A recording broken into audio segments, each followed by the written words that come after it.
What is up, you guys? Teller checking in for the recap of UFC 286. As some of you guys might be able to tell, I'm a little under the weather, so hopefully you guys don't mind the voice here. Maybe some of you guys like it even more so. Kind of has that smooth jazz radio type of tone to it. It's raspy. My throat's killing me right now. But hopefully you won't hear any coughing on the mic. I think I got that under control here. So UFC 286, it was a big time card. A lot to talk about. We're going to be doing some matchmaking for the main card winners.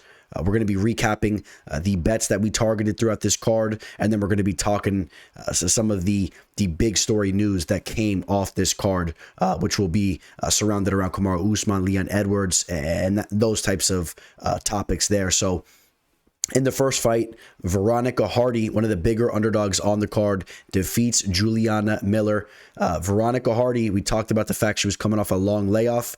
There was the question of what she was doing with that layoff, and I think it was clear that she was sharpening up her skill set with Dan Hardy. We know Dan Hardy is a true teacher of the game, student of the game. He's a little bit of all of that, and I think that Dan Hardy's been really putting in some work with his new wife, Veronica Hardy. We talked about the fact that on the feet that Veronica was going to get the better of Miller. We saw that. Now, I did think that Miller would probably drag this fight to the deep waters, drag this fight down to the mat, and get the better of Hardy down there. But Hardy, like I said, definitely working on her overall skill set. It's great to see her back in the UFC. You guys know I think that she's one of the most attractive fighters in the UFC, and she's also a very dangerous fighter there. So a great addition to the flyweight division as she finally makes her return there.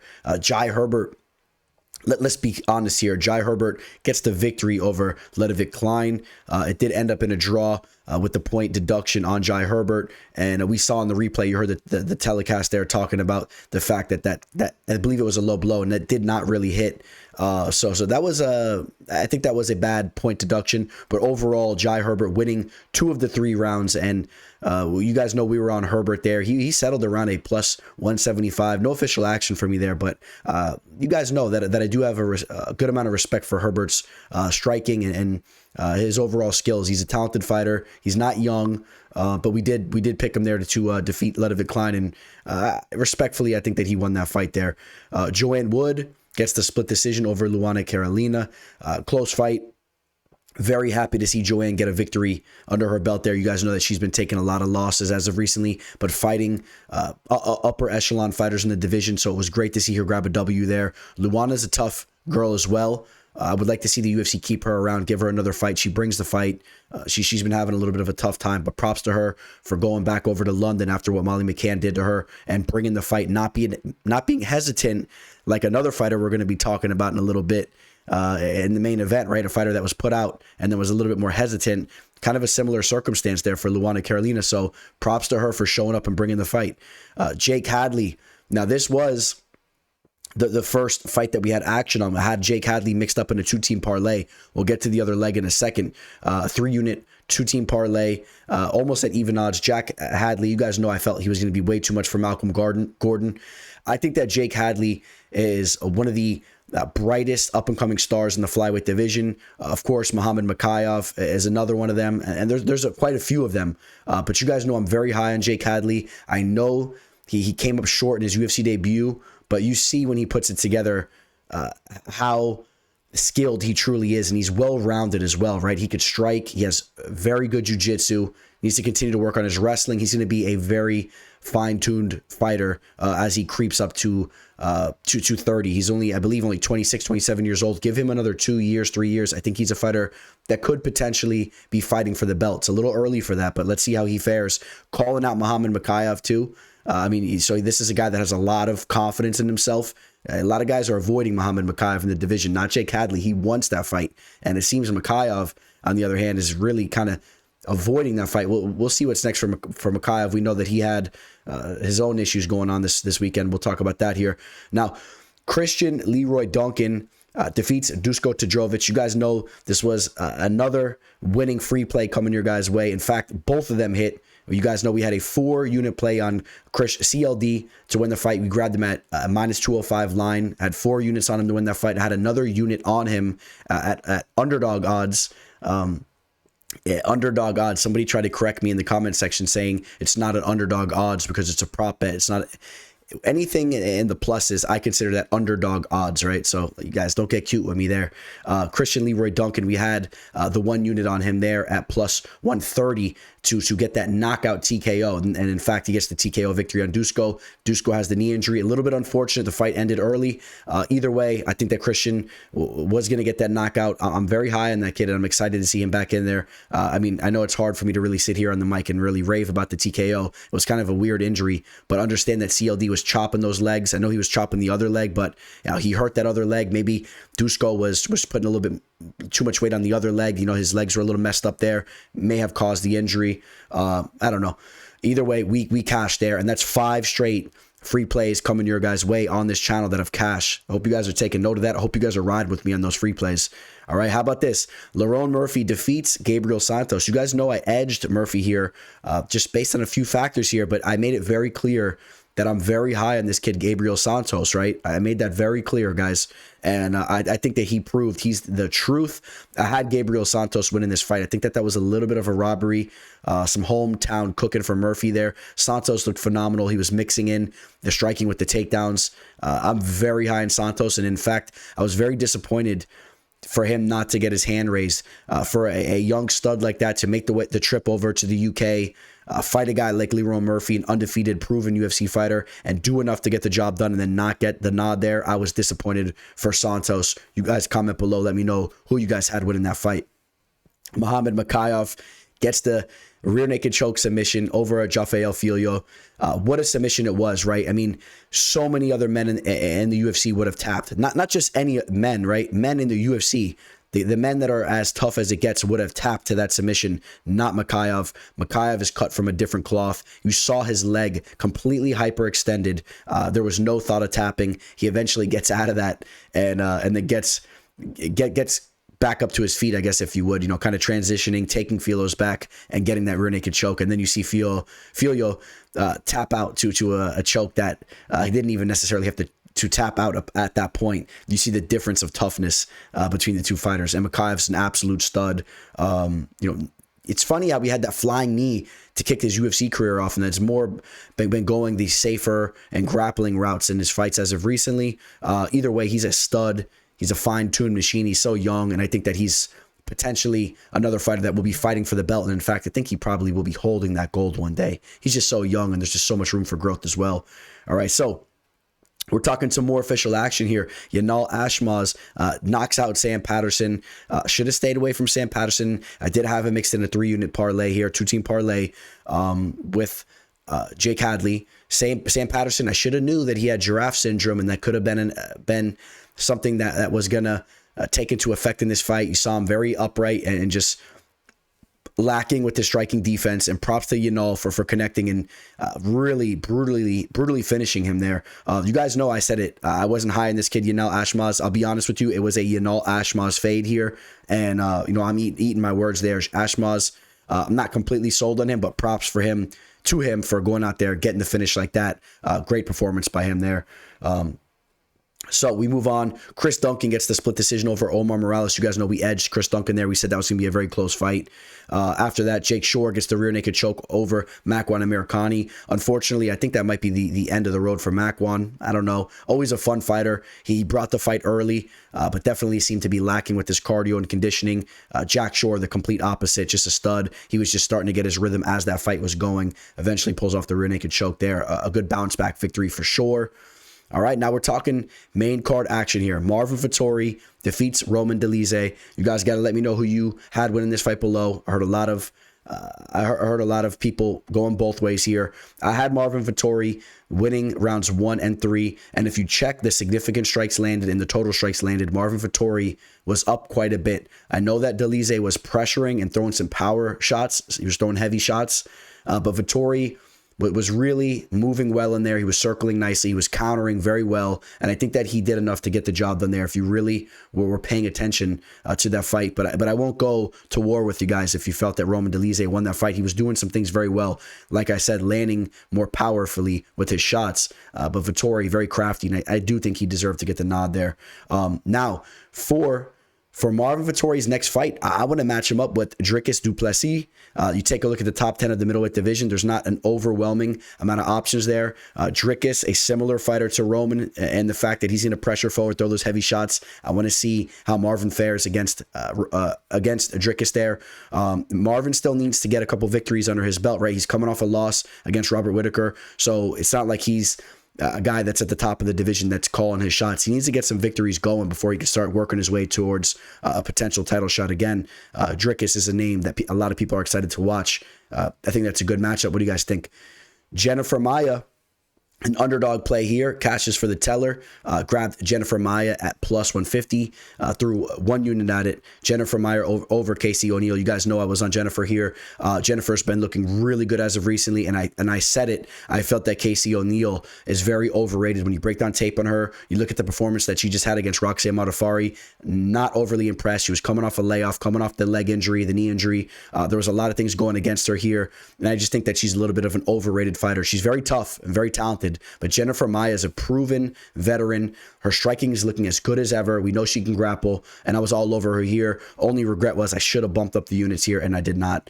Now we are talking another two-team parlay kicking off here. Gunnar Nelson to defeat Brian Barberena. You guys know I was sorry about that. Real quick, let me get some matchmaking going for my girl Jennifer Maia. Let me not do her bad like that. I want to see Maia versus Amanda Ribas. Amanda Ribas also coming off another big victory. She's very talented. I think that that's a fight that makes a lot of sense, and the winner of that is really starting to make some buzz in the division, and both women deserving of that type of noise. Now Gunnar Nelson kicked off another three-unit two-team parlay. Now, if you guys you're going to be catching on here in a second. My two-team parlays did not cash. 2 3-unit parlays. Both of them spoiled by one leg. The first legs dominate, the second legs don't. I almost mixed those two-team parlays up the opposite way. I almost had Hadley and Nelson put in a parlay, but I did it this way instead, and it is what it is. Overall, very slight losses in the card, about a 1-unit loss on the overall card there. So on this card, Gunnar Nelson, we had him to kick off that two-team parlay. Nelson's an absolute stud. Comes off of long layoff after long layoff, goes in there and doesn't miss a beat. Goes out here, pulls the armbar victory over Brian Barberena with only 9 seconds left in the first round. I wish Gunnar Nelson would stay more active. He's starting to get up there in age. He really needs to stay active right now. And you see when he's getting interviewed in the octagon, there's just no urgency to jump right back in the cage. He wants to talk to his team. He's a fighter, in my opinion, that seems that he just competes for the love of the sport. He's really not a guy that's pushing towards the belt, and that's unfortunate in my opinion. I want to see him matched up with Rafael Dos Anjos. I think that that's a fight that makes a lot of sense. RDA has a big name in the game these days. Both of those guys are so talented, and they would really match up in a special way. I would like to see who gets the better of the grappling exchanges. On the feet, both have good striking, and if Nelson can get a victory over Rafael Dos Anjos, like I said, that's a very respectable name, and Nelson can maybe start to make some late buzz at the end of his career. Maybe he can make one run at the title. And if RDA can go out there and get a victory over Nelson, his stock is still high as ever. And then we had the co-main event matchup between Justin Gaethje and Rafael Fiziev. You guys know I did edge Fiziev here. I think we mentioned that there was value on the Gaethje line. Gaethje looked great in this fight. I will say this. I thought that this fight actually was a little bit closer than some people thought. Gaethje finished this fight very, very strong. He finished the third round very strongly. He looked amazing in there. He started to land some big shots. He was landing that uppercut at will. Early on, though, Fiziev, in my opinion, was kind of getting a little bit better of the striking. I don't know. It was very close. But you know what? I have no problem with Gaethje getting the nod there. I'll say Gaethje won that fight. I'm just saying it was a little close. Some dirty tactics by Gaethje in there. I like it. The veteran moves there, poking Fiziev in the eye, making Fiziev a little hesitant to come forward. He was getting dirty in there, and Gaethje looked massive in there. He looked much bigger than Fiziev, and I really liked the way he finished that fight. He was patient. He wasn't typical Justin Gaethje going balls to the wall. He was the Gaethje that we've come to see a little bit more recently, a little bit more cerebral, a little bit more methodical, and you saw him really setting up the boxing late in the fight, and an amazing performance. I want to see the rematch of Dustin Poirier and Justin Gaethje. Let me know what you guys think. There's not an overwhelming amount of fights that are available for Justin Gaethje in the top 5, top 10 of the lightweight division. Maybe you guys have another route you would like to see Gaethje go next, but I want to see the rematch of him and Poirier. Poirier's wide open. The first fight was so fun, and I think that that's a fight that the winner comes out of that, and there's really a lot of buzz around him, and he's pushing towards a title fight. And it's a fight that's just like the Michael Chandler versus Dustin Poirier fight. You know, it's a fight that, although we've seen it, everybody wants to see that fight again, and it's a fight that everybody would be talking about. It'd be that same type of buzz, and you already know it's going to deliver. So why not? It's a win-win situation for everybody there, including DP. He gets that victory. It's a guy he already beat, and then he can maybe push for another title fight. All right, so now we're talking the main event, and I have a little bit to talk about when it comes to this fight. I did have Kamaru Usman mixed in the 2-team parlay with Gunnar Nelson. So you guys know that spoiled that parlay there. I'm going to say this right now. I've been on Instagram. I've been posting stuff, and I've been talking back and forth with a lot of people. So I'm excited to hop on the YouTube channel here, and hopefully you guys will hit the comment section below. But I feel I'm not trying to take anything away from Leon Edwards here. He fought a beautiful fight, worked the leg kicks very well, great at stuffing the takedowns, but I feel confident in what I was watching in regards to Kamaru Usman, and that was not the same fighter that we saw all the way leading up to that head kick that landed on him in the second bout between these two men in Kamaru Usman's last fight. Kamaru Usman looked extremely sluggish. He looked very gun-shy to kick the fight off. We saw him stumbling over his feet when he tripped Edwards down, stumbling over his feet, not even able to solidify takedowns. Was just not able to get to clasp his hands together whatsoever. I thought the striking looked very, very bad, very slow and labored, looping shots. Kamaru Usman, I shouldn't say he's never been known for striking. He hasn't been exclusively known for his striking, right? He's just a well-rounded, fine-tuned machine. But let's be clear, Usman's landed some big shots on the feet, right? The knockout he had over Gilbert Burns, the big shot that he had to drop Colby. I think that the power and the boxing that he possesses is underrated, and it was not the same boxing this past Saturday night, in my opinion. He looked very different to me, looked very gun-shy, and I thought that Leon Edwards did enough to take that fight there. So even though I had that action on Usman, I thought that Edwards deserved to win that fight. You had the point deduction as well. It still wasn't going to be enough. I thought that Edwards still was edging him out there by a round, even with that 10-8 round that I gave Usman there. Edwards was just taking all the other rounds, in my opinion. It's hard to give Usman those rounds when he's just getting stuffed consistently, couldn't get the takedowns, and just was chasing Edwards around the octagon and getting his legs picked apart. And I said that Usman should probably retire from the game. And I say this not in a disrespectful sense, but I say this in the fact that, 36 years old now? He's already accomplished so much in the game. And I think that if he continues to fight, it's going to look similarly to what we saw from Tyron Woodley. I think you're going to start to see him lose a lot of these fights here towards the end of his career, rather than just, letting Edwards get the better of him here. He's making movies and this and that. And, there's a lot of rumors about his knees being really messed up. He's not able to run as much. And, maybe I'm wrong. Maybe he bounces back and looks as good as ever. But the Usman that I saw was not the Usman that I've seen since I saw his UFC debut in person, the first fight of an event that I went to. Since I've been watching him on The Ultimate Fighter and all that, Usman's always been a beast. Nothing but respect to Usman. I'm assessing what I see out here, and I think he should hang up the gloves. And I think that Leon Edwards' next fight should be Colby Covington. We already know that Dana White said, in fact, that will be his next fight. Dana White doesn't usually matchmake at the press conference. So when he says that Colby Covington will, in fact, be Leon Edwards' next fight, I believe Uncle Dana there. Now, Leon Edwards, in his post-fight press conference, says that he wants to fight Masvidal next, and that he's the king of the division now. He's calling the shots. I have a couple things I want to say here. Leon Edwards better be careful. He better understand that he does not have any say in who he fights next. Let's be honest. If you really want to get to it, Dana White, if he wants that Colby fight to be next and Leon tries to avoid that, it's going to go bad for Leon. Leon's going to slowly dissipate from the UFC. We've seen it happen with certain fighters. Leon should just understand that he didn't really put on the most impressive performance here. It wasn't the most entertaining fight. Let Leon prove that he's a legitimate champ. Let him defend the title a couple times before he starts making that buzz, because the UFC is a machine that you don't want to mess with. Dana White's a guy you don't want to mess with. And the Colby Covington is the fight that makes the most sense. Leon saying that, oh, he did all this and that to get his title shot, and how does Colby just come in? Colby is coming off a dominating victory over Jorge Masvidal. He's been outside of the octagon for a little bit because he got assaulted outside the cage, which you guys know I supported Masvidal for doing that. But you call it for what it is, right? I think he had to get some plastic surgery on his teeth.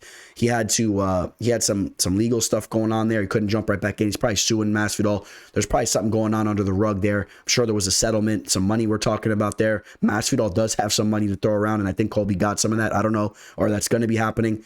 All right. Colby's has come to the conclusion that he's ready to step back in the cage based on those factors, and he just dominated Masvidal. And if you look at Colby's resume, the only man to really defeat him over the last many years was Kamaru Usman. And both of those fights were extremely competitive. The first time around, a lot of people had Colby up until the point that he got dropped, and some people argued that was an early stoppage. You know the whole thing with Usman. You saw him pulling some of those tactics off in the cage again in this Leon Edwards fight, constantly pretending that he was getting hit in the groin. He really likes to milk those tactics there. He was doing that to Colby, but nevertheless, props to Usman. He did stop him there. Some people thought it was a little bit of an early stoppage. In the second fight, some people argued that Colby won that fight. It was extremely competitive. I mean, people had Kamaru Usman 1A, Colby Covington 1B as far as the top fighters in the welterweight division. I mean, Covington, love him or hate him, come on, man. The guy's extremely talented. And if you want to talk about an exciting fight right now for the championship, it's Colby Covington, USA versus the UK and Leon Edwards. That fight's going to sell like crazy. We're going to be out here on the mic. We're all going to be in the comment section chatting up, excited for the fight. You're going to be talking crap about Covington, or they're going to have the Covington supporters. You're going to have all that going on. Don't tell me that, this Leon Edwards says he wants to fight Masvidal next, and meanwhile he says the Colby fight doesn't make sense. How does the Masvidal fight make sense? Masvidal just, the last time he fought was against Colby. They both fought on the same date, and Masvidal got destroyed. He got ragdolled, okay? And if you want to take a look at the Masvidal resume, even dating back before that fight, there's a lot more L's in the last year or two, or 2-3 years on Masvidal's resume, okay, than Covington. Come on, guys, let's be honest. I think that was weak by Edwards there. I think that Leon, I think he would be smart if he embraced that fight and says, yeah, I won him. I'm going to finish him. Do that same old thing. The headshot, boom, do that whole thing. Take Colby out, and then really start to make some buzz as the welterweight champion, okay? So I don't like how he's trying to duck that fight. I think that Leon Edwards' personality is already very hard to gravitate towards and to back. I mean, you guys can say what you want. Anyone out there in the comment section say, oh, give him his respect and support him. Listen, let's be honest. You hear the crowd. It was like pulling teeth for the UK to support their fighter in a championship match. It was like pulling teeth for them. They had to really, really try, and they kind of did it, I mean, a lot of other fighters in that situation, the crowd's just naturally going crazy. Not to compare him to the McGregors of the world, even levels below that, he's having trouble keeping up with. All right, I have nothing against Leon, but the Colby fight's next, and if I'm being quite honest, I think that Colby, if he looks to be like the same fighter we just saw against Masvidal, I think that Colby solidifies those takedowns and really works Leon. All right, I'm telling you that much. I think that Colby works Leon. You guys let me know who you have in that fight there, but that's how I see that fight going. All right, guys, so that's going to wrap up the recap of UFC 286. Destroy the comment section below. I want to know what your guys' thoughts are on everything I was just talking about. Again, the matchmaking, my thoughts on Edwards, Covington, Usman retiring, all that. Hit that comment section up below. Please like this video, and I hope you guys are enjoying those free plays coming your guys' way. If you guys keep hitting up if you guys keep hitting up the like button a lot for these videos, and we get those numbers up and I get more subscribers going, I'm going to give out more and more free plays. I'll be more and more generous when it comes to these bets that we're putting out here, and I appreciate you guys so much. All right, guys, I think that's going to wrap things up here. We have Sandhagen versus Vera coming up. The video will be posted here on the channel very soon. You guys all have a good night, a good morning, good afternoon, whenever you're listening to this. Let me let my voice rest up. Signing out. Teller. Welcome to the show. This is the MMA fortune teller. Yeah.